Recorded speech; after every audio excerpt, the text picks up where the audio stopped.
नमस्कार, जिसके न्यूज में आप सभी का स्वागत है। मैं हूं कुलभूषण उपाध्याय। राज्य सरकार की ओर से लॉकडाउन के दौरान विभिन्न राज्यों में फंसे प्रवासियों को अपने घर भेजने की घोषणा ने धरातल पर काम करना शुरू कर दिया है। ऑनलाइन पंजीयन के बाद इन प्रवासियों को प्रदेश के विभिन्न रास्तों से होते हुए संबंधित राज्यों की सीमा तक पहुंचाया जा रहा है। इसी संदर्भ में अजमेर जिले के लिए ब्यावर आगार को बनाए गए हब में भी प्रवासियों का सोमवार देर रात से ही पहुंचना शुरू हो गया। प्रदेश के विभिन्न डिपो से भर भर इन मजदूरों को ब्यावर बस स्टैंड तक छोड़ा गया। यात्रियों के लिए ब्यावर बस स्टैंड पर छाया और पानी के लिए भी उचित प्रबंध किए गए। ब्यावर से इन मजदूरों को अपने अपने क्षेत्रों की ओर बसों से रवाना किया गया। मंगलवार सुबह उपखंड अधिकारी जीएस संधू, तहसीलदार रमेश चंद बहेड़िया, लॉकडाउन प्रभारी शलभ टंडन, आरटीओ मंजीत सिंह भी ब्यावर बस स्टैंड पहुंचे और वहां की व्यवस्थाओं का जायजा लिया। इस दौरान अधिकारियों ने आगार अधिकारियों से आवागमन के दौरान लॉकडाउन के नियमों की पूर्ण पालना करने और सोशल डिस्टेंसिंग की पालना करने के निर्देश दिए। मंगलवार दिन भर बस स्टैंड पर प्रवासी यात्रियों और चालक परिचालकों की चहल पहल बनी रही। उधर चिकित्सा विभाग की टीम ने भी बस स्टैंड पर पहुंचकर अन्य जिलों से बसें लेकर आने वाले और ब्यावर आगार से अन्य जिलों की सीमा तक जाने वाले चालकों और परिचालकों की स्क्रीनिंग की। इस दौरान बस स्टैंड परिसर और बसों को दमकल की गाड़ी के माध्यम से सैनिटाइज भी करवाया गया। मालूम हो कि अन्य प्रदेशों के प्रवासियों को संबंधित बॉर्डर तक छोड़ने के लिए ब्यावर आगार को हब बनाया गया है। यहां पर कुल 58 बसों की व्यवस्था की गई है। इन बसों के माध्यम से यात्रियों को अपने गंतव्य तक पहुंचाया जाएगा। मंगलवार को आगार प्रबंधक आरएस राजावत सहित अन्य अधिकारी और कर्मचारी पूरी मुस्तैदी के साथ जुटे रहे। मंगलवार को करीब 550 मजदूरों को अपने गंतव्य के लिए रवाना किया गया। मंगलवार को पीसीसी सचिव पारस पंच ने भी बस स्टैंड पर पहुंचकर प्रवासियों की व्यवस्था का जायजा लिया और करीब 1000 मास्क का वितरण किया। ब्यावर आगार में सीमांत प्रबंध निदेशक महोदय द्वारा दिए गए निर्देशानुसार कल अजमेर की 15 गाड़ियां और अजमेर की 10 गाड़ियां और ब्यावर की 20 बड़ी गाड़ी और 13 मिडी गाड़ियों की व्यवस्था की गई थी। इस क्रम में रात को श्रीमान जेड महोदय द्वारा जोनल मैनेजर द्वारा निर्देश दिए गए कि ये जो 25 गाड़ियाँ अजमेर की 15 और अजमेर की 10 है, ये इनको तुरंत प्रभाव से पाली में जाए। तो हमारे द्वारा कल ही उनको रात को तुरंत प्रभाव से पाली आगार को भेज दिया गया है। साथ ही जो मजदूर बॉर्डर से, गुजरात बॉर्डर से आ रहे हैं या इधर से जोधपुर जोन से आ रहे हैं, उनको ये ब्यावर को पॉइंट बनाया गया है। तो वहाँ से जो सवारी आ रही है उनको यहाँ ड्रॉप कर रहे हैं ब्यावर में। ब्यावर से हम अन्य स्थान पर जैसे आगे की तरफ जयपुर है, जयपुर है, बाड़मेर है, धौलपुर है, इन गंतव्य स्थान के लिए पहुंचाने के लिए यहाँ से व्यवस्था कर रहे हैं। इस क्रम में अभी तक 5 गाड़ियां हमने प्रस्थान कर दी गई है। कोरोना संक्रमण के दौरान घोषित लॉकडाउन के दौरान भारतीय डाक विभाग की ओर से विभिन्न प्रकार की सेवाएं देश के नागरिकों को दी जा रही है। विभाग की ओर से घर बैठे पेंशन का भुगतान, किसी भी बैंक के खाता धारक को डाक विभाग से भुगतान की सुविधा के साथ साथ लोगों के खाते भी घर बैठे ही खोले जा रहे हैं ताकि लॉकडाउन के दौरान किसी को भी परेशानी नहीं उठानी पड़े। लेकिन इन सब के साथ साथ विभाग ने अब एक और महत्वपूर्ण बीड़ा उठाया है। लॉकडाउन के दौरान रेल, बस और हवाई सेवाएं बंद होने के चलते भारतीय डाक विभाग अब कोरोना टेस्टिंग किट अब त्वरित गति से संबंधित जांच लैब तक पहुंचाएगा। प्रवर अधीक्षक डाकघर ब्यावर एएनएम माली ने बताया कि निकटतम हवाई अड्डे से प्राप्त होने वाले टेस्टिंग किट का विभाग अपने स्वयं के वाहनों के माध्यम से कम समय में पहुंचाए ताकि समय पर काम शुरू हो सकेगा। माली ने बताया कि विभाग के वाहन जोधपुर से जयपुर, जैसलमेर, बीकानेर, उदयपुर सहित अन्य जांच केंद्रों पर किट पहुंचाएंगे। उन्होंने बताया कि विभाग की ओर से पहले से ही पेंशन का भुगतान घर बैठे किया जा रहा है। साथ ही किसी भी बैंक के उपभोक्ताओं को डाकघर से राशि आहरण की सुविधा भी दी जा रही है। माली ने बताया कि ब्यावर डाक मंडल ने 1,09,05,623 रुपए पेंशन पेटे लोगों को घर बैठे भुगतान कर चुका है। उन्होंने बताया कि इसी प्रकार डाक विभाग आगे भी देशवासियों की सेवा में तत्पर रहेगा।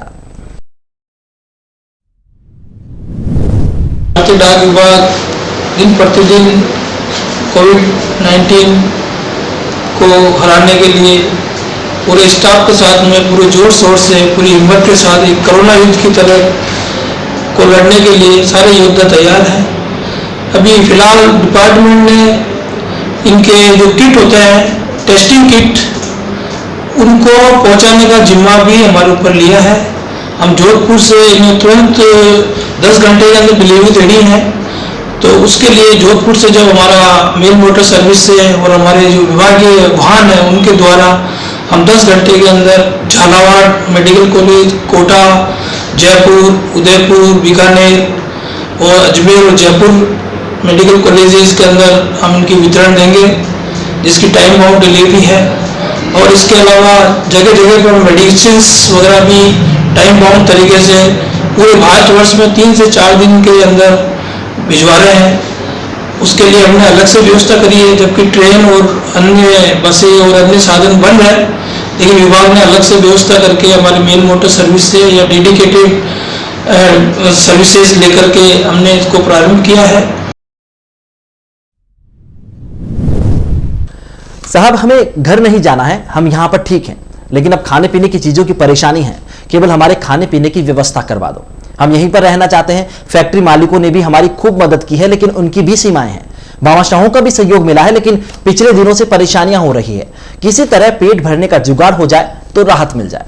यह दर्द है शहर के अजमेर रोड स्थित औद्योगिक क्षेत्र की विभिन्न फैक्ट्रियों में रहने वाले प्रवासी मजदूरों का। मालूम हो कि वर्तमान में यूपी, बिहार, तेलंगाना और हैदराबाद सहित प्रदेश के अन्य जिले के करीब 150 से ज्यादा मजदूर इन फैक्ट्रियों में रुके हैं। एक फैक्ट्री में रहने वाले बिहार निवासी हंसराज ने बताया कि लॉकडाउन के बाद फैक्ट्री मालिकों की ओर से खाने पीने की व्यवस्थाएं की जा रही है, लेकिन मालिकों की भी सीमाएं हैं। आखिर बिना कामकाज के वे कब तक देंगे।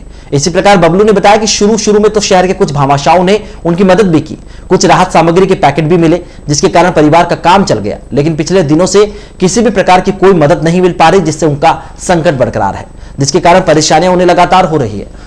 श्रमिकों ने बताया कि जीवन मजदूरी के सहारे ही काटना है, तो फिर घर जाकर वो क्या करेंगे। काम शुरू होने पर फिर से वापस उन्हें यहीं आना होगा, तो फिर यहीं पर रहना ही अच्छा है। सभी ने केवल स्थानीय प्रशासन से गुहार लगाई है कि हमें गांव तक नहीं जाना, केवल खाने पीने की व्यवस्था करवा दी जाए। कुछ महिला श्रमिकों ने बताया कि खाने पीने के साथ साथ बच्चों के दूध की व्यवस्था के लिए भी कड़ी मशक्कत करनी पड़ रही है।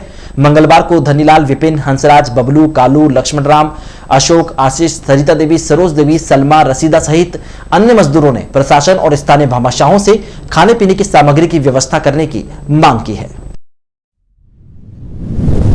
20 दिन हो गए राशन उपलब्ध नहीं हो रहा है वापस। पहले मिला था, लेकिन 5 किलो आटा मिला था। 15-20 दिन से कुछ भी सुविधा नहीं है हमारे को। खाने की प्रॉब्लम हो रही है और रहने के लिए तो कोई प्रॉब्लम नहीं है, रहने के लिए तो मना नहीं कर रहे हमारे को, लेकिन खाने पीने की प्रॉब्लम बता रही है। आधों को नहीं हो रही, सब आधे हो रही है। हमारी यही मांग है साहब, वहाँ को सुविधा मिल जानी चाहिए, हमारे को खाने पीने की प्रॉब्लम नहीं। 14 दिन हो गया सर राशन आए हुए, नहीं तो राशन है, नहीं हमारा कोई काम धंधा है। खाना पीने के लिए जाएगा, बोलते हैं भाई खर्चा पानी आएगा, कहाँ से आएगा? आसमान से कोई देने वाला ही नहीं है। आते एक दिन रुको, 2 दिन हुआ, बच्चे की तरह 2 दिन रुकने किसको सुना? कोई सुनने वाला तो होना चाहिए ना। बीच में लटक जाए ना, वो बॉर्डर तक भेजने का बोल रही है। खाने पीने का नहीं, सब काम करते मजदूरी करते हैं, के अंदर कोई बंद हुआ तो खाएंगे क्या? सामग्री तो नहीं मिला, एक बार राशन मिला था, उसके बाद में कुछ नहीं मिला। पता नहीं यहाँ पे सुविधा वाला कोई आया था, देखे गए था। कोरोना संक्रमण के दौरान घोषित लॉकडाउन के दौरान राजस्थान महिला कल्याण मंडल संस्था की ओर से संचालित संजय इंक्लूसिव स्कूल की ओर से दिव्यांगजनों को खाद्य सामग्री पहुंचाई जा रही है। संस्था की ओर से ग्रामीण क्षेत्र में निवास करने वाले दिव्यांग छात्रों के परिवारजनों को उक्त राहत पहुंचाई जा रही है। इस दौरान दिव्यांग अधिकारियों की सुरक्षा के लिए गठित आईजीडीजीपी संगठन जमालपुरा के सुरेश चौहान भी राहत सामग्री के साथ साथ दिव्यांगजनों के लिए मास्क तैयार कर रहे हैं और उन्हें घर घर वितरित भी कर रहे हैं। बताया जा रहा है कि चौहान की ओर से अब तक करीब 150 मास्क वितरित किए जा चुके हैं। उक्त सेवा कार्य में लगे सीपी शर्मा, राजेंद्र सांगेला, घनश्याम बारूपाल, सूर्य आनंद का नागरिकों ने स्वागत किया। स्वागत करने वालों में अर्जुन राठौड़, बंटी राठौड़ और चिंतू राठौड़ आदि शामिल रहे। मालूम हो कि कोविड-19 कोरोना महामारी को संकट और लॉकडाउन की विकट स्थिति में संजय इंक्लूसिव स्कूल ब्यावर द्वारा ब्यावर शहर और आसपास के ग्रामीण क्षेत्र में प्रथम और द्वितीय चरण में करीब 200 से अधिक दिव्यांगजनों के घरों पर भोजन सामग्री पहुंचाई गई। इसके साथ ही मास्क और साबुन का वितरण भी किया गया। रमजान के पवित्र माह में रोजेदारों के अफ्तार हेतु बैंक ऑफ बड़ौदा के प्रमुख शाखा और लघु उद्योग संघ शाखा की ओर से भी सीएसआर के तहत रोजेदारों के लिए खजूर और अन्य सामग्री की व्यवस्था की गई। इस मौके पर बैंक प्रबंधकों की ओर से एसडीएम और तहसीलदार ब्यावर के निर्देश पर करीब 500 पैकेट उपलब्ध करवाए गए। उक्त सेवा कार्य में मुख्य प्रबंधक दिनेश कुमार वर्मा, राकेश जोरानी, जसवंत सिंह, अखिलेश कुमार, अमरचंद मुंदरा, मांगीलाल और देवेंद्र सिंह आदि का विशेष सहयोग रहा। इंडस्ट्रियल एरिया ब्यावर के तत्वाधान में CSR activities, bank of Baroda के सीएसआर एक्टिविटीज़ के तहत जो कोविड-19 से जो इफेक्टेड हैं हमारे गरीब भाई बंधु, खासकर हम लोगों ने ध्यान दिया है इस बार जो माइनॉरिटी जो लोग हैं और उनका जो एक पवित्र माह रमज़ान चल रहा है, उन लोगों के मद्देनज़र एक ह्यूमैनिटी को ध्यान में रखते हुए, बैंक ऑफ बड़ौदा के एक सेवा क्षेत्र को ध्यान में रखते हुए उन लोगों के लिए जो खजूर है उनके लिए व्यवस्था की गई है। और आशा है जो बैंक ऑफ बड़ौदा ऐसे ही एक सामाजिक कार्य में हमेशा जो बढ़ चढ़ के हिस्सा लेती है, हम लोग भी कोविड-19 के तहत इस बार एक छोटा सा प्रयास किया है। कोरोना संक्रमण के दौरान घोषित लॉकडाउन के दौरान पुलिस के साथ व्यवस्थाओं को अंजाम देने के लिए लगाए गए पुलिस मित्रों की सेवाएं मंगलवार से पुनः शुरू कर दी गई। करीब एक सप्ताह तक आराम देने के बाद पुलिस ने सभी पुलिस मित्रों को पुनः व्यवस्थाओं में लगाया। मंगलवार को शहर के विभिन्न 20 नाकों पर करीब 85 पुलिस मित्रों की पुनः तैनाती की गई। अब यह पुलिस मित्र पुलिस प्रशासन के साथ मिलकर लॉकडाउन की पालना करवाने में सहयोग देंगे। मालूम हो कि लॉकडाउन शुरू होने के साथ ही पुलिस मित्रों को शहर के विभिन्न नाकों पर तैनात किया गया था, लेकिन 29 दिन की सेवाएं देने के बाद पुलिस प्रशासन ने सभी पुलिस मित्रों को एक सप्ताह के आराम पर भेजा था। एक सप्ताह की अवधि समाप्त होने के बाद पुलिस प्रशासन ने मंगलवार से 85 पुलिस मित्रों को पुनः व्यवस्थाओं में लगा दिया है। सतपुलिया अजमेर रोड मित्र मंडल और केसरी नंदन गार्डन परिवार की ओर से कोरोना महामारी के तहत अजमेर रोड सतपुलिया स्थित केसरी नंदन गार्डन में जनसेवा और भोजन व्यवस्था जारी है। लॉकडाउन के बाद जनसहयोग से जरूरतमंद और सनातन धर्म राजकीय उच्च माध्यमिक विद्यालय दिलबर रोड में ठहरे लोगों के लिए भोजन की व्यवस्था जारी है, जिसका संचालन केसरी नंदन परिवार द्वारा उत्साह के साथ किया जा रहा है। रोजाना सुबह शाम करीब 800 लोगों के लिए भोजन तैयार हो रहा है, जिसे स्कूल में ठहरे लोगों के अलावा शहर के विभिन्न क्षेत्रों में भी जरूरतमंद लोगों को उपलब्ध करवाया जा रहा है। मंडल के युवा सदस्य उत्साह के साथ इस जनसेवा में जुटे हैं, जो आगामी 3 महीने तक जारी रहेगी। सेवा देने वालों में रवि गहलोत, ओम प्रकाश गहलोत, पप्पू गहलोत, श्रवण साखला, कालू सोलंकी, मदनलाल सोलंकी, महावीर मारोठिया, मनीष गहलोत, शैलेंद्र साखला, कमल छतरावत, दिनेश भाटी, गौरीशंकर सोलंकी सहित अन्य सदस्य शामिल है।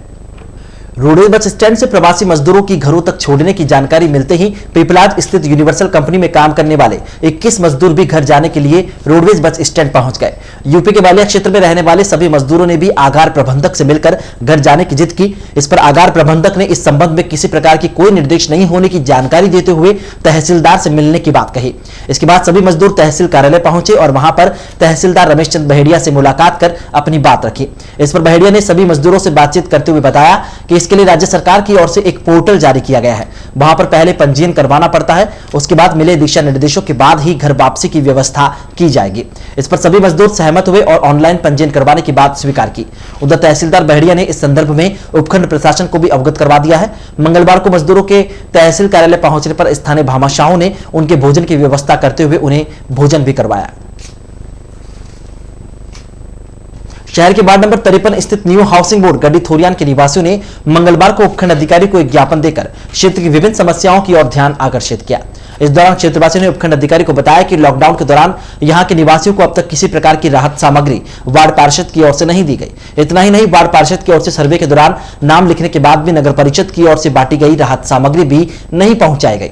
पार्षद से जानकारी लेने पर सामग्री समाप्त होने की बात कही जा रही है। ज्ञापन में क्षेत्रवासियों ने वार्ड में लंबे समय से साफ सफाई नहीं होने की भी शिकायत की। साफ सफाई के अभाव में क्षेत्र में कचरे के ढेर पड़े हैं। वार्ड में नाली और सड़क के अभाव में लोगों को परेशानियां उठानी पड़ रही है।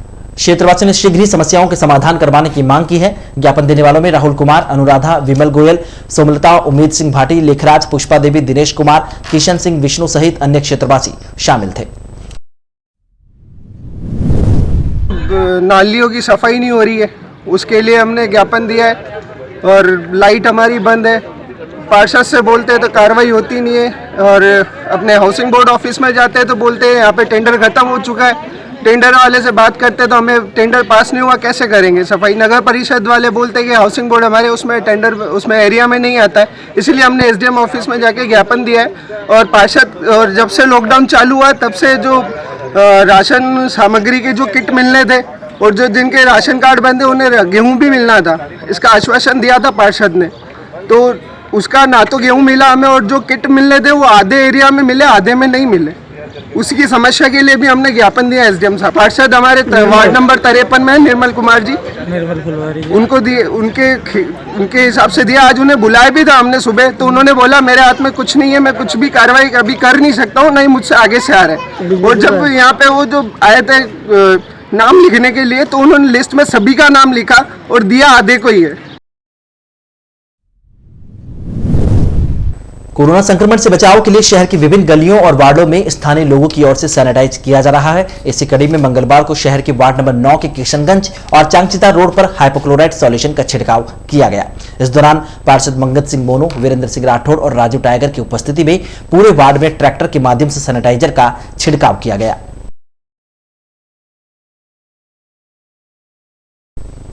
विप्रो फाउंडेशन की ओर से मनाई जा रही भगवान परशुराम जयंती महोत्सव के समापन के मौके पर मंगलवार को अजमेरी गेट स्थित ज्वालामुखी माता मंदिर में कार्यक्रम का आयोजन किया गया। इस मौके पर विगत 4 दिनों से चल रहे आरोग्य सिद्धि अनुष्ठान की विधिवत पूर्णाहुति पंडित जिदेश शास्त्री के सानिध्य में कर अनुष्ठान संकल्प पूरा किया गया।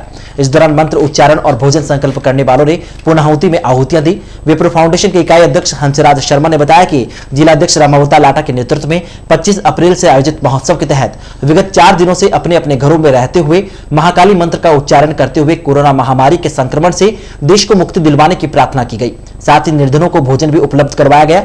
अनुष्ठान में भाग लेने वालों में जिलाध्यक्ष रामावतार लाटा, पार्षद हंसराज शर्मा, चेतन शर्मा, दीपक पारिक, हितेश पारिक, पंडित जितेश शास्त्री, पिंटू शर्मा, पूर्व पार्षद दिनेश शर्मा, पार्षद त्रिलोक क्षत्रिय, धीरज शर्मा और कैलाश शर्मा ने यज्ञ में अपनी अपनी आहुतियां दी। इस दौरान प्रहलाद, रामदेव, रमेश, राकेश नरूका, दिनेश शर्मा, अंकित वशिष्ठ और दिनेश नरूका सहित अन्य ने भी व्यवस्थाओं में अपना सहयोग दिया। प्रदेश में संचालित गैर सरकारी विद्यालय संचालकों की ओर से एक मोबाइल कॉन्फ्रेंस का आयोजन किया गया। निजी विद्यालयों की विभिन्न समस्याओं को लेकर आयोजित की गई उक्त कॉन्फ्रेंस में प्रदेश के लगभग 15 जिलों के संचालकों ने भाग लिया। इस दौरान सभी ने अपने अपने विचार प्रकट करते हुए समस्याओं से रूबरू करवाया। कॉन्फ्रेंस के दौरान सभी ने विभिन्न प्रकार की समस्याओं के निराकरण के लिए एक संघर्ष समिति का गठन किया। साथ ही जितेंद्र अरोड़ा को समिति का अध्यक्ष भी मनोनीत किया गया।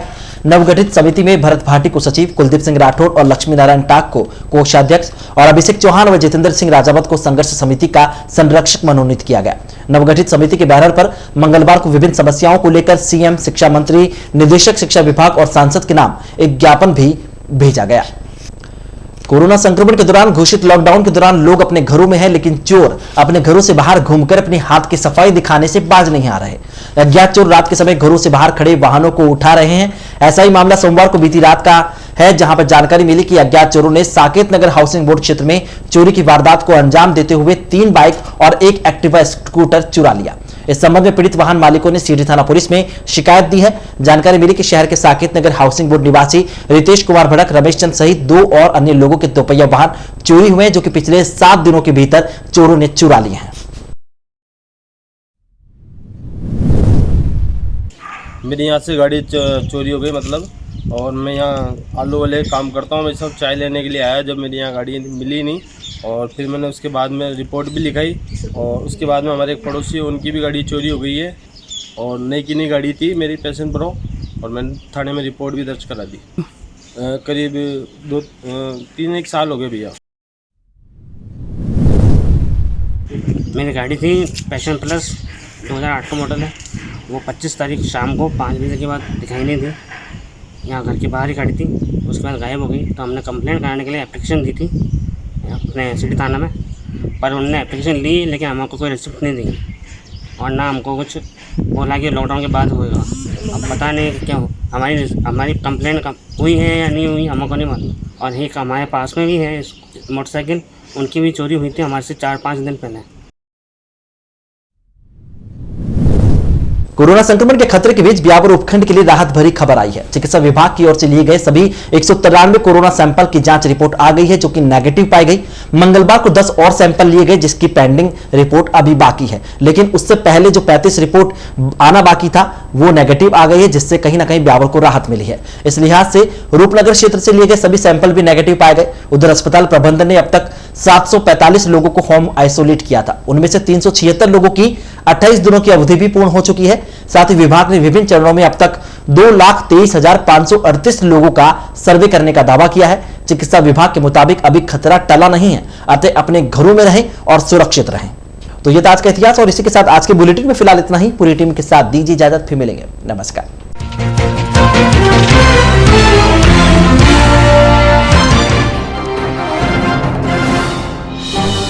अपने अपने घरों को भेजे जा रहे प्रवासी मजदूर, रोडवेज बस स्टैंड पर उमड़ा प्रवासियों का रेला।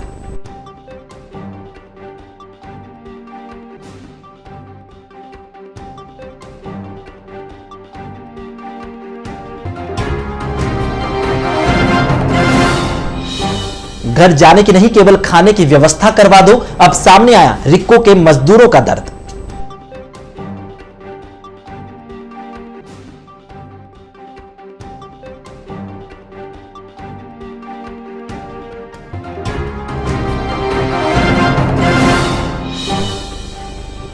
आरोग्य सिद्धि अनुष्ठान के साथ परशुराम जयंती महोत्सव हुआ संपन्न। वैदिक मंत्रोच्चारण के साथ यज्ञ में दी गई आहुतियां।